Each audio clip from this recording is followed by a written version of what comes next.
A lot of people who are not convinced of the existence of God refer to themselves as agnostics because even though they don't see any conclusive evidence or arguments in favor of God's existence, they also don't see any completely conclusive arguments or evidence in favor of God's non-existence. They see it as trying to prove a negative, which they think is logically impossible. However, there is in fact one way that you can in fact prove a negative, and that's if the proposition that you're negating is incoherent. And I think the Abrahamic Judeo-Christian view of God as a timeless entity that created a universe and time itself with a beginning. This is incoherent.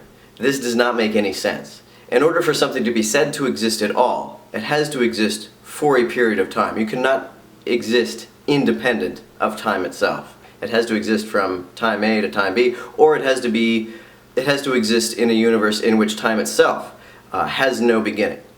To say that there is an eternal, timeless God that created a universe in which time itself had a beginning is to say that God is capable of existing in a state in which there is no time. It's equivalent to saying that God can exist for 0 seconds.